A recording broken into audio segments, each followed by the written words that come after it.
今回は電磁の先輩、姫野について紹介していきます。この動画の内容は第1部のネタバレを含みますので、未読の方はご注意ください。姫野は公安大麻得意4課に所属する、ベテランのデビルハンターです。短めの黒髪が特徴的な女性で、早川秋の元バディとしても、作中で重要な存在となっています。右目は悪魔との契約で失っており、それを大きな眼帯で覆っています。残念ながら下の名前は不明ですが、後輩からは姫野先輩や、姫パイと呼ばれ慕われています。姫野には手紙のやり取りをする美人な妹がおり、定期的に父親の身を案じていることからも、家庭環境に問題はなさそうです。上司にあたるマキマは、美しさと怪しさを兼ね備えたヒロインですが、姫野は飾らない親しみやすさ、そして酒とタバコに溺れる、人間らしい側面が魅力となっています。姫野はデビルハンターとしては熟練で、冷静沈着で割り切った言動が多いキャラクターですが、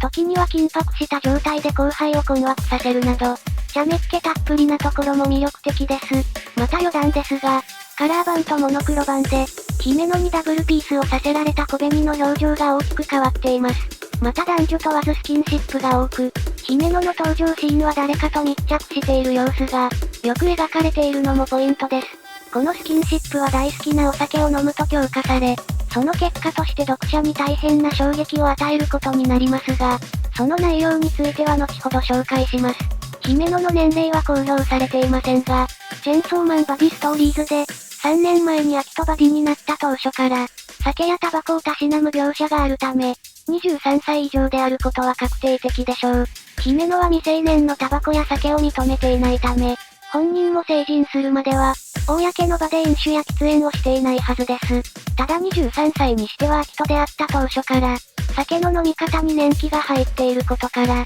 最低でも23歳と考えるのが妥当です。外見についてですが、身長は電磁と比較してもあまり違いがなく、女性としては高身長なキャラクターです。また作中で公安のデビルハンターは、給料や待遇が恵まれていることが示されていますが、姫野もそれを象徴するような、見晴らしがよく広いベランダのついたマンションに住んでいます。また飲み会明けの朝食として、おしゃれなサンドイッチを振る舞うなど、大人な女性としての一面も描かれています。余談となりますが、チェンソーマンの作中では、朝食がパン派のキャラが多く登場しています。姫野は新人が1年と持たず殉職していく、公安のデビルハンターとしてはフル株の存在です。電磁やパワーを鍛えたベテランの岸辺は、彼女の師匠にあたる存在で、その親しい間柄が描かれています。姫野の過去5人のバディが殉職する中で、彼女が生き残り続けているのは、岸辺に鍛えられたからという理由がありそうです。また亡くした同僚の墓参りは欠かさないという、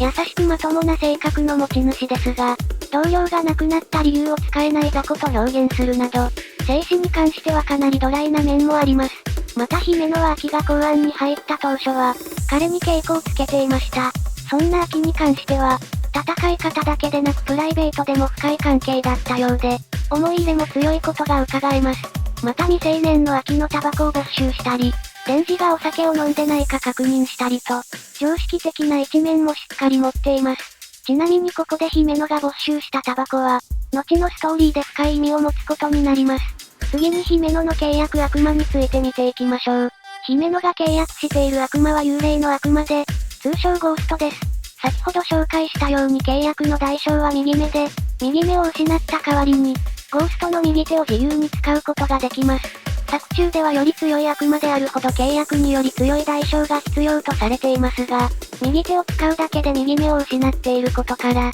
それだけ幽霊の悪魔が強力なことがわかります。そんなゴーストの右手ですが、透明で敵が触れることもできないため、戦闘時は一方的に攻撃をすることが可能です。またサイズは人並みですが、目が届く範囲なら自由に出現させることができ、常に武器を携帯する必要がある秋などと違って、手ぶらで OK な点も戦いでは有利なポイントと言えます。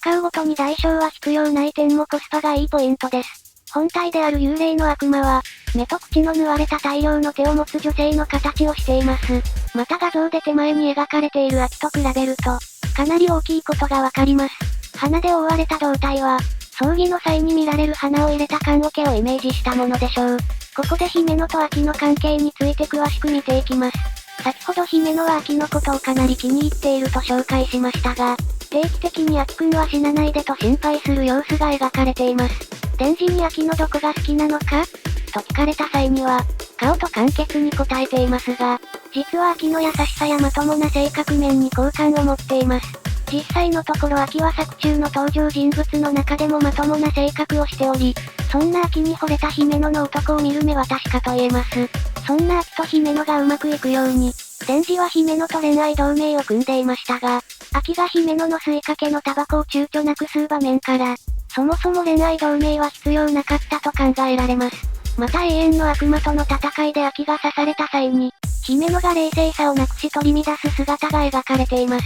それまでは常に余裕を見せていた彼女が秋の負傷で強く取り乱す姿は、秋に対する強い思い入れを表しています。またバディストーリーズでは、そもそも姫野がバディを見送るトラウマを強く持っていることがわかります。新人の秋と姫野がバディになった当初、姫野はすでに5人のバディを見送っており、新人の秋を戦闘に参加させまいとしていました。漫画での姫野は秋が好きだから死んでほしくないという印象を強く抱かせるものでしたが、小説版を読むと姫野の本心が深掘りできます。また姫野のキーアイテムであるタバコについてですが、姫野のタバコを見たデンジから、秋と同じ銘柄だ、と突っ込まれるシーンがあり、秋と姫野は二人ともメビウスを愛煙していることがわかります。この二人が恋愛関係であったかどうかは明確に示されていませんが、皆さんはどう思いますか？ぜひコメント欄で教えてください。次に姫野を象徴する衝撃シーンについて解説していきます。デビルハンターの中では明るく性格もまともな姫野ですが、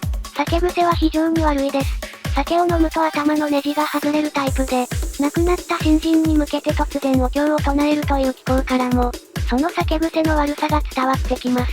そんな姫野ですが、デンジが永遠の悪魔を倒したらディープキスをするという約束をしていました。デンジは永遠の悪魔に勝利したため、後に開催された飲み会で約束が果たされることを期待しますが、彼女はベロベロに酔っ払ってしまいます。そもそも姫野は酒癖が悪く酔うとキス魔になると聞いて、確定キスじゃん、と喜ぶデンジでしたが、唐突にキスをしてきた姫野に流し込まれたのはゲロでした。衝撃のファーストキスを遂げたデンジですが、長い貧困生活のせいで身についた、栄養のあるものを飲み込んでしまうという習性から、そのままゲロを飲み込んでしまいます。その後姫野はゲロキスだけにとどまらずデンジを自宅にお持ち帰りします。危うく少年漫画で未成年陰行が描かれるところでしたが、巻き一筋のデンジの強い意志によって、ギリギリのラインで踏みとどまります。こうして衝撃のキャラとして強く印象を残した姫野ですが、作中では早々に退場となります。ある日テロリストに襲撃された姫野は胸を撃たれてしまいます。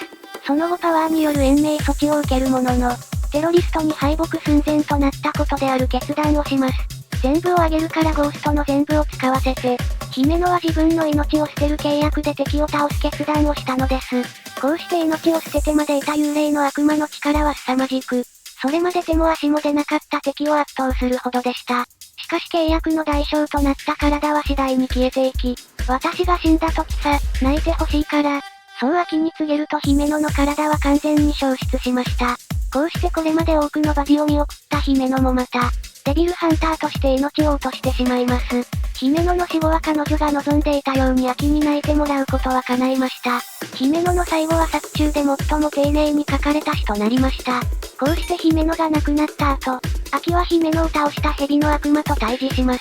蛇の悪魔は自分が飲み込んだ悪魔を自由に扱えるという能力を持っており、秋は姫野の契約悪魔だった幽霊の悪魔と戦うことになります。新たに契約した未来の悪魔の力を借りてその戦いに前線する秋でしたが、戦いの途中で幽霊の悪魔からあるものを差し出されます。それは一本のタバコでした。幽霊の悪魔と私の全部をあげるという契約をした姫野でしたが、このタバコは秋から預かっていたものだったため、持ち主に返されたのです。このようにして秋の手元に戻ってきたタバコには、姫野からのメッセージが書かれていました。イージーリベンジ。このメッセージを見た秋は、幽霊の悪魔の弱点を見出し戦いに勝利します。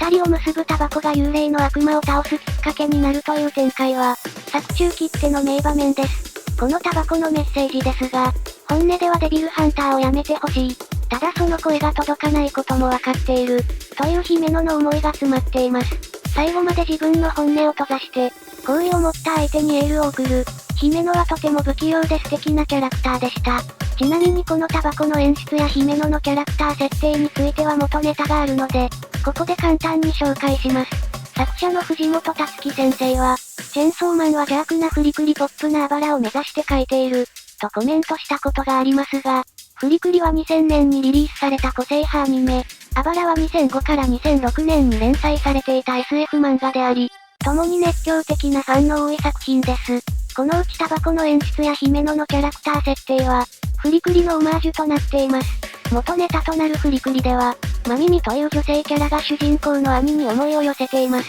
しかし主人公の兄が留学先で新しい恋人を作ったことで失恋し、自暴自棄になってその弟にちょっかいをかけるのです。ここでチェンソーマンに話を戻すと、作中で早川家の3人は、長男の秋、次男の伝次、末っ子のパワーと3兄妹に見立てられており、秋は主人公の兄に当たります。つまりチェンソーマンでマミビは姫野に置き換えることができ、主人公の兄である秋がマキマに好意を抱いたことで失恋し、その弟である伝次にちょっかいをかけるという構図になっています。フリクリという元ネタから考察すると、秋と姫野は本来付き合っていたにもかかわらずマキマに秋を取られてしまった、という展開が実際に起こっていそうですが、真相は語られていません。もちろんタバコの演出のみをフリクリからオマージュしている可能性もありますが、皆さんはどう思いますか？以上で姫野の解説を終わります。最後までご視聴ありがとうございました。このチャンネルではチェンソーマンについて考察や解説をしています。チェンソーマン好きの方のチャンネル登録をお待ちしています。それでは次の動画でお会いしましょう。